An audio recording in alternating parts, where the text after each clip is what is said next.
ঈশ্বরচন্দ্রের আবেদনের প্রতিবাদ করে রাজা রাধাকান্ত দেব সরকার সমীপে পাঠালেন এক পাল্টা আবেদনপত্র। ঈশ্বরচন্দ্রের আবেদনে স্বাক্ষরকারীর সংখ্যা ছিল 1000-এরও কম, আর বিধবা বিবাহ আইনের প্রতিবাদ করে রাজা রাধাকান্ত দেবের আবেদনের স্বাক্ষরকারীর সংখ্যা 33,000। শোভাবাজারে রাজা বাহাদুর নিজের বেতনভুক কর্মচারীদের গ্রাম গ্রামান্তরে পাঠিয়ে স্বাক্ষর সংগ্রহ করে এনেছেন। এরপর এই প্রস্তাবের পক্ষে বিপক্ষে বোম্বাই, পুনা, ত্রিপুরা, ঢাকা প্রভৃতি অঞ্চল থেকে আরও বহু স্বাক্ষর সম্বলিত আবেদনপত্র জমা পড়তে লাগল। গণনা করলে দেখা যাবে যে বিধবা বিবাহের সমর্থকদের চেয়ে এই প্রস্তাবের প্রতিবাদকারীর সংখ্যা বহু গুণ বেশি। বিপক্ষীয়রা যে ঈশ্বরচন্দ্রের যুক্তি খণ্ডন করতে পেরেছে তা নয়, তাদের মূল বক্তব্য এই যে বিধবা বিবাহ হবে কি হবে না সেটা হিন্দু সমাজের ব্যাপার। এ ব্যাপারে বৈদেশিক রাজশক্তির হস্তক্ষেপের কোনো প্রয়োজন নেই। রাজশক্তি অবশ্য এই ব্যাপারে নির্লিপ্ত রইল না। তিনবার বিবেচনার পর হিন্দু বিধবার পুনর্বিবাহ আইন পাশ হয়ে গেল। হিন্দু বিধবার বিবাহে কোনো নিষেধ রইল না তো বটেই, দ্বিতীয়বার বিবাহিত নারীর সন্তান তার পিতার সম্পত্তির বৈধ অধিকারী হবে। বিধবা বিবাহের পক্ষে স্বাক্ষরকারীর সংখ্যা কম হলেও সরকার মনে করলেন যে এই ধরনের সমাজ সংস্কারের কাজে শুধু সাহসী লোকেরাই এগিয়ে আসে এবং সব দেশেই তাদের সংখ্যা কম হয়। আইনটি পাশ হওয়ার পর কয়েকদিন খুব উল্লাসের মাতামাতি হলো বটে, কিন্তু অল্পকাল পরেই বোঝা গেল এটি একটি পর্বতের মুশিক প্রসব। এবার বিপক্ষীয়দের উল্লাসের পালা। অনেকেই ভেবেছিল যে আইনটি পাশ হওয়া মাত্রই দেশে বিধবা বিবাহের জন্য হুড়োহুড়ি পড়ে যাবে। অল্পবয়সী বিধবা বালিকার সংখ্যা অজস্র। তাদের দুঃখে অনেকেই সংবাদপত্রে কেঁদে ভাসিয়েছে, কিন্তু আইন পাশ হওয়ার পর কয়েক মাসের মধ্যেও একজনও কেউ বিধবা বিবাহ করার জন্য এগিয়ে এলো না। জগমোহন সরকারের বৈঠকখানায় এই নিয়ে আমোদ আহ্লাদ হতে লাগলো। ভুটুর ভুটুর শব্দে আলবোলা টানতে টানতে পরিতৃপ্তভাবে তিনি তাঁর প্রধান মোসাহেবকে জিজ্ঞেস করলেন, কি হে ফটিকচাঁদ, তোমাদের বিদ্যাসাগর কি করলে গো? এ যে শুধুমুধু মল খুশিয়ে লোক হাসালে। ফটিকচাঁদ বলল, আগে হুজুর, কবি ধীরাজ কি গান বেঁধেছে শুনবেন? কই শুনি, গাও তো। ফটিকচাঁদ গান ধরল। বিদ্যাসাগরের বিদ্যে বোঝা গিয়েছে, পরাশরের মেরে দিয়েছে। উপস্থিত পঞ্চজন বিরাট হাসির হুল্লোড় তুলে দিল। জগমোহন বলল, আরে ছ্যা ছ্যা ছ্যা, বিদ্যাসাগরের সাগরেদরা এত করে তোল্লা দিয়ে শেষমেশ সব ন্যাস তুলে পালালো। কেউ একটা বিধবা বিয়ে করলে তবু আমরা খানিকটা তামাশা দেখতুম। আর একজন বলল, হুজুর, সে যে কথা আছে না, বড় বড় বানরের বড় পেট, লঙ্কায় যাইতে করে মাথা হেঁট, এ হলো গে সেই ব্যাপার। তা বিদ্যাসাগর নিজেই একখানা বিধবাকে বিয়ে করে তো দেখাতে পারে সবাইকে। তিনি তো বুদ্ধি করে আগে ভাগেই নিজের বেটি সেরে রেখেছেন। ওর সাগরেদরাও সবাই নিজেরা ঠিকঠাক জাত কুল মিলিয়ে বিবাহ টিবাহ সেরে এখন বড় বড় বুলি কপচাচ্ছে। বুঝলেন না, নিজের বেলা আঁটি সাটি, পরের বেলা দাঁত কপাটি। তা থাকলোই বা বিদ্যাসাগরের আগে একটি বিয়ে, আর একটিতে দোষ কী? বেধবা মানে তো 2 নম্বরই, সেকেন্ড হ্যান্ড মেয়ে ছেলে যাকে বলে। হে হে হে, এ কথাটি বড় ভালো বলেছেন হুজুর। সেকেন্ড হ্যান্ড মেয়ে ছেলে, দোকানে গিয়ে সেকেন্ড হ্যান্ড জিনিস কেনার মতো লোকে সেকেন্ড হ্যান্ড বিয়ে করবে। ভাড়া করা মাগ আর রাখতে হবে না কারুকে। সরকার অতি উত্তম ব্যবস্থা করেছেন। বাড়িতে যার যার বই রইল, আর বাইরে বেধবা রাঁড়ের সঙ্গে একটু ফুস মন্তর পড়ে নিলেই সস্তায় কেল্লা ফতে, নাড়ানেড়িদের কণ্ঠি বদলের মতন। হুজুর, আর এক কেচ্ছা শুনেছেন? বিদ্যাসাগরের এক চেলা কী কাণ্ড করেছে। কি শুনি? সে বেটার নাম শ্রীশচন্দ্র। এখন সকলে বলছে ছি চন্দ্র। আরে বাপু, সবটা খুলে বলো না, কে শ্রীশচন্দ্র? সে যে সে লোক নয় কো, শ্রীশচন্দ্র ন্যায়রত্ন, মুর্শিদাবাদের জজ কোর্টের পণ্ডিত। মুখে তার কত বারফট্টাই। আইন পাশ হবার আগে থেকেই সে চিগড়েছে, বিধবা বিয়ে করবো, বিধবা বিয়ে করবো, যেন ব্যাটা এক মস্ত বড় রিফর্মার। তারও আগে একটা ঠিকঠাক বউ রয়েছে বুঝি? তা জানি না, শুনেছি তো ব্যাচেলার। কেমন ধারা ব্যাচেলার তা মা ভগাই জানেন। এখন সেও পিছিয়ে গেছে। এই তো, এতে আর কেছে কি আছে? আরও আছে হুজুর, শুধু বিয়ে করবো বলে চেঁচায়নি, আগে থেকেই সে শান্তপুর থেকে এক বেধবা মাগিকে ভাগিয়ে এনেছে। হ্যাঁ, ভাগিয়ে এনেছে? ভদ্রলোকের বাড়ির মেয়ে? কোথায় এনেছে? এই কলকাতাতেই কোথাও রেখেছে, কিন্তু ঠিক কোন জায়গাতে রেখেছে তা জানি না। মোলো যা, তোদের নিয়ে আর পারি নে। তোদের এত খাওয়াই দাওয়াই ফুর্তির খরচা দিই, তোরা একটু ভালো করে খবর আনতে পারিস নি। লোক লাগা, ভালো করে খবর নে সে মাগি কোথায় আছে। খোলাখুলি রাখবার মুরদ নেই। বিয়ে করার নাম করে ভদ্রবংশের বাড়ি থেকে মেয়ে ভাগিয়ে আনা, সমাজ কি একেবারে রসাতলে গেল? আমরা বেঁচে নেই, এর একটা বিহিত করতেই হবে। বিদ্যাসাগর সব বাড়ি থেকে কচি কচি বেধবাদের টেনে রাস্তায় বার করে বাজারের মাগি করছে। মামলা দায়ের করব। মেয়েটা কোথায় আছে খুঁজে বার কর আগে। আর সেই শ্রীশচন্দ্র কোথায় গেল? সেই ছিছিচন্দ্র এখন কোথায় ঘাপটি মেরে লুকিয়েছে, কেউ তার পাত্তাই পাচ্ছে না। তাকেও খুঁজে বার কর। জেলের ঘানি ঘোরাবো তো ব্যাটাকে দিয়ে। ভদ্র পরিবারের মেয়েদের নিয়ে এই কাণ্ড। রাগে ফুঁসতে ফুঁসতে জগমোহন সরকার বলতে লাগলেন, কালই আমি এ বৃত্তান্ত রাজা রাধাকান্ত দেবের কানে তুলব। এর একটা বিহিত করতেই হবে, মামলায় ফাঁসাবো ওদের সকলকে। এই সময় ঈশ্বরচন্দ্র বিদ্যাসাগর রোগে পড়লেন। মানুষের কর্মক্ষমতার একটা সীমা আছে। একদিকে তিনি বাংলার গ্রাম থেকে গ্রামান্তরে ঘুরে ঘুরে স্কুল প্রতিষ্ঠা করছেন, অন্যদিকে রাত্রি জেগে রাশি রাশি শাস্ত্র গ্রন্থ মন্থন করে সমাজ সংস্কারের পক্ষে যুক্তির তীক্ষ্ণ স্বর প্রস্তুত করছেন। বিধবা বিবাহের সমর্থন আদায়ের জন্য ঘুরেছেন লোকের বাড়ি বাড়ি। তিনি 500 টাকা বেতন পান। পাঠ্যপুস্তক রচনা করে তার থেকেও যথেষ্ট উপার্জন করেন। তাকে একজন ধনী ব্যক্তি হিসেবেই গণ্য করা উচিত, কিন্তু নিজের জেদ বজায় রাখার জন্য অর্থ ব্যয় করছেন অকাতরে। এত ঘোরাঘুরির সময় সব জায়গায় পালকি ছাড়া ভাড়া করাও সামর্থ্য থাকে না। পা দুখানেই সম্বল, হাঁটতে তার ক্লান্তি নেই। এবার আর পারলেন না। অসুখের কারণ তার শরীর নয়, মন। এতদিন পর এই অনমনীয় গোয়ার পুরুষটিও ভেঙে পড়লেন। শান্তিপুরের তাঁতিরা শাড়ির পাড়ে তাঁর প্রশস্তিতে একটা গান ছেপেছিল, সুখে থাকুক বিদ্যাসাগর চিরজীবী হয়ে, সদরে করেছে রিপোর্ট, বিধবাদের হবে বিয়ে। সেই গান ছাপা শাড়ি এক সময় লোকে কিনেছে বেশি দাম দিয়ে।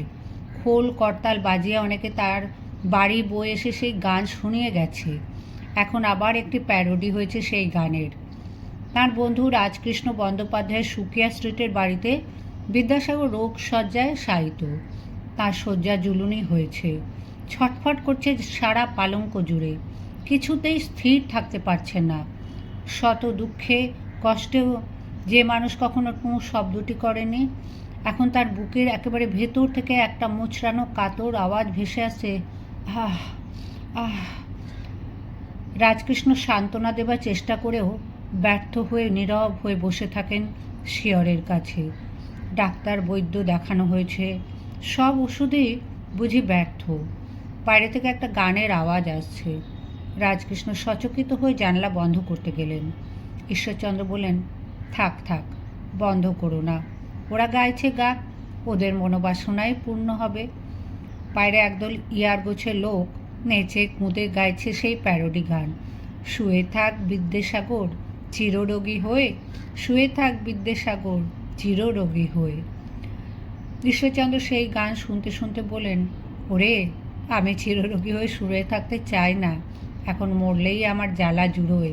আমি শীঘ্র শীঘ্র মরে ওদের খুশি করব। রাজকৃষ্ণ জানালা বন্ধ করে নিজে সেটা চেপে সেখানে দাঁড়িয়ে রইলেন। ঈশ্বরচন্দ্র সবচেয়ে বেশি আঘাত পেয়েছেন শ্রীশচন্দ্র ন্যায়রত্নের ব্যবহারে। তিনি তাকে একজন তেজি আদর্শবাদী যুবক হিসেবে জানতেন। মুর্শিদাবাদ জজ কোর্টে তার চাকরি পাওয়ার ব্যাপারেও ঈশ্বরচন্দ্র সুপারিশ করেছিলেন। সেই লোক এমন ব্যবহার করলো? ইয়ং বেঙ্গল দল ঈশ্বরচন্দ্রকে বুঝিয়েছিলেন যে তারা সব সময় ঈশ্বরচন্দ্রের পাশে থাকবেন। রামগোপাল ঘোষ, প্যারী চাঁদ, কিশোরী চাঁদ বলেছিলেন আইন পাশ হলেই তারা দেশ জুড়ে বিধবা বিবাহের ব্যবস্থা করবেন। দেশ জুড়ে দূরে থাক, একটি বিবাহ হলো না। ইয়াং বেঙ্গলের দলই বলেছিল প্রথম বিবাহ করবে শ্রীশচন্দ্র। শান্তিপুরের একটি মেয়েকে পছন্দও করে রেখেছিল শ্রীশচন্দ্র। মেয়েটির নাম কালীমতি, বয়স 11 বৎসর। মেয়েটির বাড়ির কেউই বিধবা বিবাহে সম্মত নয়। তবু ইয়ং বেঙ্গলের দল বুঝিয়ে সুঝিয়ে কোনো ক্রমে কন্যার মাতা লক্ষ্মীমণি দেবীকে রাজি করালেন। মাতা সমেত কন্যাকে নিয়েও আসা হলো কলকাতায়। বিবাহের তারিখ ঠিক। এই সময় বেঁকে বসল শ্রীশচন্দ্র। শ্রীশচন্দ্রের জননী নাকি বুকের সামনে একটি ছুরি ধরে বসে আছেন। তার পুত্র বিধবা বিবাহ করলেই তিনি আত্মঘাতিনী হবেন। তাতেই মাতৃবাধ্য সুপুত্র সেজে গেল শ্রীশচন্দ্র। প্রথমে এ খবর শুনে রাগে জ্বলে উঠেছিলেন ঈশ্বরচন্দ্র। কোন মা কবে পুত্রকে এই সংসারে রেখে আত্মঘাতী হয়? এ সমস্তই তো ভয় দেখানো কথার কথা। উপযুক্ত শিক্ষিত ছেলে যদি কোনো কাজকে ন্যায় বলে জানে এবং তার মা যদি বিপরীত কথা বলে, তাহলে সেই ছেলে তার মায়ের ভুল বোঝাতে পারবে না। তাহলে কিসের সুপুত্র সে? কিসের জন্য তবে বিদ্যাশিক্ষা? শিক্ষিত হয়েও যে পিতামাতার কুসংস্কার মেনে নেয়, সে আসলে মূর্খ। কিন্তু শ্রীশচন্দ্র যখন সমস্ত রকম কথার খেলাপ করে একেবারে গা ঢাকা দিল, তখন একেবারে নিরাশ হয়ে পড়লেন ঈশ্বরচন্দ্র। রোগশয্যায় শুয়ে এখন আর তিনি বিধবা বিবাহের নাম উচ্চারণও সহ্য করতে পারেন না। চুলোয় যাক বিধবারা, যার যা খুশি করুক, তার আর কোনো দায় নেই। তিনি আর বাইরে বেরোবেন না, লোকের কাছে মুখ দেখাতে পারবেন না। এই সুযোগে রাজা রাধাকান্ত দেব বহু গণ্যমান্য লোকের স্বাক্ষর সংগ্রহ করে আর একটি আবেদনপত্র পাঠালেন সরকারের কাছে। তার বক্তব্য হলো বিধবা বিবাহ আইন পাশ হলেই সে আইন রদ করে দেওয়া হোক। সরকারের আইন যদি কার্যে পরিণত না হয়, তাহলে সরকার হাস্যাস্পদ হবেন। এদেশে বড়জোর দুটি একটি বিধবা মেয়ে যদি বা পুনর্বিবাহের জন্য এগিয়ে আসতে চায়, কিন্তু তাদের বিবাহ করবার জন্য একটিও পুরুষ এগিয়ে আসবে না। এতদিনে তাই তো দেখা গেল। সুতরাং এমন আইন রাখার মানে কি হয়? কালীমতির মা লক্ষ্মীমণিকেও একদল লোক বশ করে ফেলল। তারা বোঝালো যে বিবাহের নামে যে মেয়ে একবার ঘর থেকে বেরিয়ে এসেছে, সে কোনো দিন আর ঘরে ফিরতে পারবে? সমাজে আর তার স্থান হবে না, সে কলঙ্কিনী হিসেবে গণ্য হবে। তাদেরই প্ররোচনায় ও সাহায্যে লক্ষ্মীমণি এক মামলা দায়ের করলো আদালতে।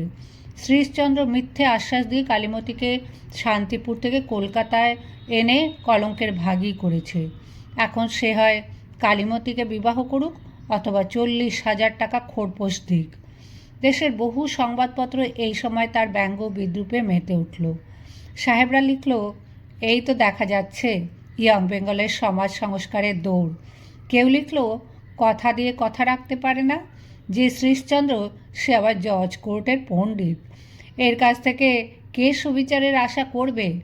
এর চাকরি যাওয়া উচিত এবং কালীমতির কাছে কান মূলে ক্ষমা চেয়ে 40,000 টাকা দণ্ড দেওয়া উচিত। রোগশয্যায় শুয়ে যথাসময়ে এই মামলার কথাও ঈশ্বরচন্দ্রের কানে এলো। তিনি বললেন, বেশ হয়েছে। রাজকৃষ্ণের সঙ্গে 2-4 বন্ধু সেদিন এসেছেন ঈশ্বরচন্দ্রের সঙ্গে দেখা করতে। ঈশ্বরচন্দ্র দেওয়ালের দিকে মুখ ফিরিয়ে আছেন। রাজকৃষ্ণ বললেন, তুমি এত ভেঙে পড়ছো কেন ঈশ্বর? এক জায়গায় ব্যর্থ হয়েছি, আমরা অন্য বিধবা মেয়েদের বিয়ের ব্যবস্থা করব। ঈশ্বরচন্দ্র বললেন, ছাই করবে, আর আমার কাছে ওসব কথা বলতে এসো না। উপস্থিতদের মধ্যে একজন একটি সংবাদপত্রের সম্পাদক। তিনি বললেন, আমরা সর্বশক্তি দিয়ে চেষ্টা করছি, সার্থক হব নিশ্চয়ই। ঈশ্বরচন্দ্র বললেন, সে আপনাদের যা খুশি করুন গে, আমাকে আর এর মধ্যে জড়াবেন না। অনেক পণ্ডশ্রম করেছি, আমার যথেষ্ট শিক্ষা হয়েছে। সম্পাদকটি বললেন, এ কথা বললে চলবে কি করে? আপনি আমাদের সেনাপতি। ঈশ্বরচন্দ্র মুখ ফিরে বলেন, আপনাদের এই সেনাপতি অসুস্থ, মুমূর্ষু, একে দিয়ে আর আপনাদের কাজ হবে না, আপনারা অন্য সেনাপতি ধরুন। না না, আপনি এমন কিছু অসুস্থ নন। আপনার কী বা বয়স? দেখছেন না চলৎ শক্তি পর্যন্ত নেই? কানা খোঁড়া সেনাপতি দিয়ে কি কোনো কাজ হয়? বয়স 36 হলো, এমন কিছু কম কি? সেনাপতি অসুস্থ হলেও যুদ্ধ পরিচালনা করতে পারেন। সব সময় কি আর সেনাপতিকে সমরক্ষেত্রে যেতে হয়? তাঁবুতে বসেই নির্দেশ দেন। এই দেখুন না, মুলতানের যুদ্ধের সময় জেনারেল হুইকের দারুণ জ্বর বিকার হয়েছিল, তবু শুধু শিবিরে শুয়ে শুয়েই কেমনভাবে পরামর্শ দিয়ে যুদ্ধ জয় করলেন। আপনি শুয়ে থাকুন, শুধু কলকাতা ছেড়ে যাবেন না, তাতেই আমাদের জয় হবে। শুধু কলকাতা কেন, আমার এখন ইহলোক ছাড়বার সময় হয়েছে। এর দুদিন পর একদিন দ্বিপ্রহরে ঈশ্বরচন্দ্র নিদ্রিত রয়েছেন, ঘরে আর কেউ নেই। এমন সময় একজন ব্যক্তি চুপি চুপি সে ঘরে প্রবেশ করে ঈশ্বরচন্দ্রের পা চেপে ধরল। চোখ মেলে ঈশ্বরচন্দ্র বললেন, কে রে? লোকটি বলল, আগে আমি শ্রীশচন্দ্র। ঈশ্বরচন্দ্র এবার ভালো করে তাকিয়ে দেখতে পেলেন যুবক শ্রীশচন্দ্র ন্যায়রত্নকে। সঙ্গে সঙ্গে তিনি পা সরিয়ে নিয়ে গাঢ় স্বরে বলেন, আমার মরতে যেটুকু বাকি আছে তুই বুঝি সেটুকুও শেষ করে দিতে এসেছিস? আমাকে ক্ষমা করুন। আমি তোকে ক্ষমা করবার কে? যা করবার করবে আদালত। আগে আদালতে সব মিটে গেছে, কিন্তু আপনার কাছেই আমি সবচেয়ে বেশি অপরাধী। আপনি ক্ষমা না করলে আমি সারা জীবনে শান্তি পাব না। দূর হয়ে যায় আমার চোখের সামনে থেকে। বিয়ের সব ঠিকঠাক, আপনি প্রসন্ন না হলে সব ভণ্ডুল হয়ে যাবে। ঈশ্বরচন্দ্র এবার শ্লেষের সঙ্গে বললেন, ও, বিয়ের সব ঠিকঠাক? হঠাৎ রাজি হবার কারণটা কি? চাকরি যাওয়ার ভয়, না 40,000 টাকা জরিমানা দেওয়ার ভয়? শ্রীশচন্দ্র আবার ঈশ্বরচন্দ্রের পা চেপে ধরে ব্যাকুল ভয়ে বলল, আপনি যদি আমায় অবিশ্বাস করেন তাহলে আমি বিভাগী হয়ে চলে যাব। আপনি এতকাল আমায় দেখেছেন। সত্যভঙ্গ করা কি আমার স্বভাব? আমার মা অবুঝ হয়েছিলেন। সন্তান হয়ে মায়ের ওপর জোর করা যায় না, তাই দিবারাত্র তাঁর পাশে বসে থেকে বুঝিয়েছি। সেই জন্যই আপনাদের সঙ্গে দেখা করতে পারিনি। মা আজ সকালে সম্মতি দিয়েছেন, তারপরেই ছুটে এসেছি আপনার কাছে। শুধু আমার কাছে এলে কি হবে? আগে পাত্রীর মায়ের কাছে ক্ষমা চাগে যা। আগে সেখানেও গেছলুম, তারা সব বুঝেছেন। লক্ষ্মীমণি দেবীকে আমি বারবার বলে পাঠিয়েছি যে এ বিবাহ হবেই, শুধু কিছু বিলম্ব হচ্ছে এই যা। কিছু কুলোকের মন্ত্রণায় তিনি মামলা দায়ের করেছিলেন। আপনার বিশ্বাস উৎপাদনের জন্য আমি কন্যাপক্ষের নিমন্ত্রণপত্রের মুসাবিদা পর্যন্ত সঙ্গে করে এনেছি। শ্রীশচন্দ্র ফতুয়ার পকেট থেকে একটি কাগজ বার করলেন। ঈশ্বরচন্দ্র বলেন, বালিশটা আমার মাথার কাছে তুলে দে। খানিকটা উঠে তিনি বালিশে মাথা হেলান দিয়ে বসলেন। তারপর চিঠিখানি মেলে ধরলেন চোখের সামনে। শ্রী শ্রী লক্ষ্মীমণি দেব্যা বিনয়ং নিবেদনম। 23শে অগ্রহায়ণ রবিবার আমার কন্যার শুভ বিবাহ হইবেক। মহাশয়রা অনুগ্রহপূর্বক কলিকাতার অন্তঃপাতি শিমুলিয়ার সুকে স্ট্রিটের 12 সংখ্যক ভবনে শুভাগমন করিয়া শুভকর্ম সম্পন্ন করিবেন। পত্র দ্বারা নিমন্ত্রণ করিলাম ইতি। তারিখ 21শে অগ্রহায়ণ শকাব্দ 1778। চিঠিখানি দুবার পড়লেন ঈশ্বরচন্দ্র, তারপর গম্ভীরভাবে বললেন, কন্যার শুভ বিবাহ শুধু লিখেছে কেন? লিখতে বল বিধবা কন্যার শুভ বিবাহ। আমি কোনো লুকোছাপা পছন্দ করি না। যারা আসবে তারা যেন বিধবা বিবাহের কথা জেনেই আসে। আগে তাই হবে। এ বাড়িতেই বিবাহ হবার কথা লিখেছিস, সে বিষয়ে আগে রাজকৃষ্ণের মত লওয়া প্রয়োজন নয়। রাজকৃষ্ণকে ডাক। আগে রাজকৃষ্ণবাবুকেই আগে বলা হয়েছে, তিনি সাগ্রহে রাজি হয়েছে। অর্থাৎ সকল কাজ পাকা করেই তারপরই শ্রীশচন্দ্র এসেছেন বিদ্যাসাগরের কাছে। পক্ষকালের মধ্যেই সংঘটিত হল কলকাতায় প্রথম হিন্দু সমাজে ব্রাহ্মণের মধ্যে বিধবার পুনর্বিবাহ। ঈশ্বরচন্দ্র তখনও পুরোপুরি সুস্থ নন, কিন্তু তবু তিনি প্রথম থেকে শেষ পর্যন্ত দাঁড়িয়ে রইলেন তদারকির জন্য, যেন কোনো অনুষ্ঠানের ত্রুটি না হয়। প্রায় 2000 বিশিষ্ট ব্যক্তিকে নিমন্ত্রণ করা হয়েছে। অসুস্থ শরীর নিয়ে বিদ্যাসাগর নিজেই গেছেন কয়েকটি বাড়িতে। এ যেন তাঁরই কন্যা দেয়। সুকিয়া স্ট্রিটে তিনি যে বাড়িতে থাকেন সেই বাড়িতেই বিবাহ হবে, সুতরাং তিনি কন্যাকর্তা তো বটেই। নিমন্ত্রণ করতে গিয়েও এক জায়গায় দারুণ আঘাত পেলেন ঈশ্বরচন্দ্র। যেখান থেকে পূর্ণ সহযোগিতা পাওয়ার আশা করেছিলেন, আঘাত এলো সেখান থেকেই। তিনি গিয়েছিলেন রামমোহন রায়ের গৃহে। রামমোহনের পুত্র রমাপ্রসাদ রায়কে বিয়ের সময় উপস্থিত থাকতে অনুরোধ করবার জন্য। সমাজের শীর্ষ ব্যক্তিগণ যত বেশি উপস্থিত থাকবেন, তত বেশি এরূপ বিবাহ সম্পর্কে লোকের বিরূপতা দূর হবে। রমাপ্রসাদ রায় একটু যেন আমতা আমতা করতে লাগলেন। বিধবা বিবাহ প্রস্তাবের আবেদনে তিনি স্বাক্ষরও দিয়েছিলেন, মুখে সমর্থনও জানিয়েছিলেন, কিন্তু বিবাহ সভায় উপস্থিত থাকার কথায় তিনি বলেন, আমাকে আর এর মধ্যে টানা কেন, আমি না হয় নাই গেলাম। মুখখানা বিবর্ণ হয়ে গেল ঈশ্বরচন্দ্রের। তার চোখ গেল দেওয়ালের দিকে। সেখানে রামমোহনের একটি আবক্ষ ছবি ঝুলছে। সতীদাহ নিবারণের জন্য যে পুরুষ সিংহ সমাজের বিরুদ্ধে এত লড়েছেন, আজ বিধবা বিবাহ উপলক্ষে তার পুত্রের মুখে এরকম কথা। উঠে দাঁড়িয়ে ঈশ্বরচন্দ্র বলেন, তবে আর ওই ছবিটা ঝুলিয়ে রেখেছেন কেন?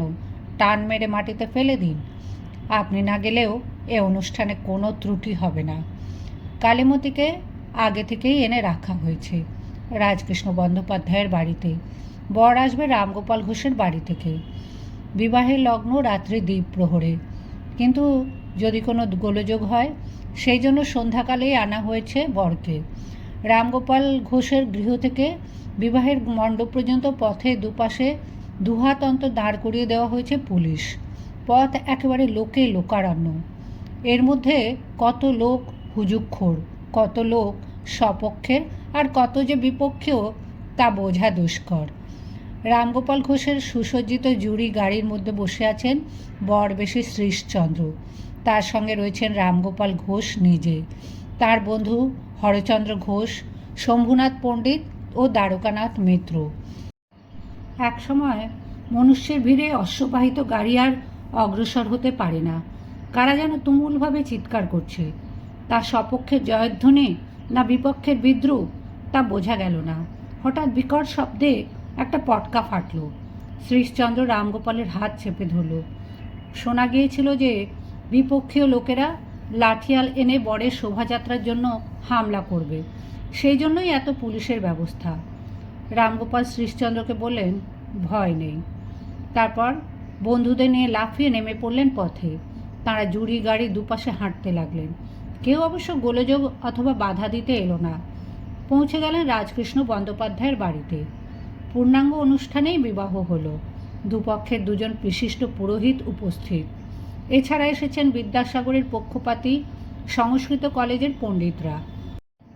ইয়ং বেঙ্গলের দল রয়েছেন রাজা দিগম্বর মিত্র থেকে শুরু করে বাবু নবীন কুমার সিংহ পর্যন্ত প্রসিদ্ধ ধনীরাও প্রথম থেকে সর্বক্ষণ বসে আছেন।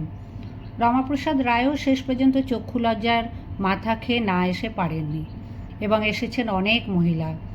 সমস্ত মন্ত্রপাঠ, কন্যা সম্প্রদান, নানাবিধ অলঙ্কার ও দান সামগ্রী, উলুধ্বনি, দ্বার ষষ্ঠী, ঝাঁটাকে প্রণাম, স্ত্রী আচার, নাকমলা, কানমলা, কড়ি দে কিনলেম, দড়ি দে বাঁধলেম, হাতে দিলাম মাকু, একবার ভ্যাঁ করতো বাপু ইত্যাদি কিছুই বাদ রইল না। তারপর ভুরি ভোজ। পরম আনন্দে এবং বিনা বাধায় অনুষ্ঠান সাঙ্গ হলো। সারা দিনের পরিশ্রমে ক্লান্ত, উৎকণ্ঠার শেষে অবসন্ন কিন্তু পরিতৃপ্ত মুখে দ্বারের কাছে দাঁড়িয়ে আছেন ঈশ্বরচন্দ্র। বিদায় নেবার জন্য তার কাছে এসে পায়ের ধুলো নিয়ে প্রণাম করল নবীন কুমার।